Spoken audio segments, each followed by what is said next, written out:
Sagittal section of head and neck. Divisions of pharynx. Pharynx is a wide funnel-shaped muscular tube that extends from the base of the skull up to the lower border of cricoid cartilage or lower part of the sixth cervical vertebra.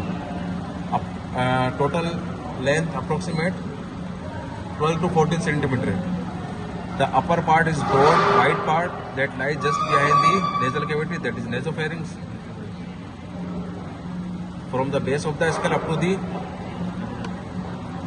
lower part of the soft palate. This is nasopharynx. It transmits only air. The oropharynx, the part of pharynx that lies behind the oral cavity, that is oropharynx. Extension from the lower part of the soft palate up to the upper margin of this epiglottis. This is oropharynx. And from upper margin of epiglottis, lower border of cricoid cartilage, the part of pharynx that lies just behind the larynx is laryngopharynx or hypopharynx. So nasopharynx transmits only air, oropharynx transmits both food and air, and laryngopharynx transmits only food. In the nasopharynx, there is a swelling known as the tubal elevation, and there are two folds: anteriorly oriented salpingo-palatine fold and posteriorly salpingo-pharyngeal fold. Underneath there is muscles, palatine muscle and the salpingo-pharyngeus muscle.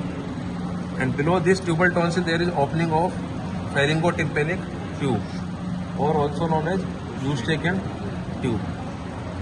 Underneath the mucosa of this tubal elevation there is regions of tubal tonsils, and the posterior wall of the nasopharynx there is nasopharyngeal tonsils. So there are two tonsils present in the nasopharynx. One is tubal tonsil, other is nasopharyngeal tonsil. In the oropharynx there are also two folds. One is from palate to tongue, that is palatoglossal fold. Underneath this there is muscle, palatoglossus muscle, and this is palatopharyngeal fold. Underneath the mucosa of this palatopharyngeal fold, palatopharyngeal muscle. Between these two folds, इसको थोड़ा सा पास लेके जाओ, palatoglossal fold and palatopharyngeal fold, there is fossa.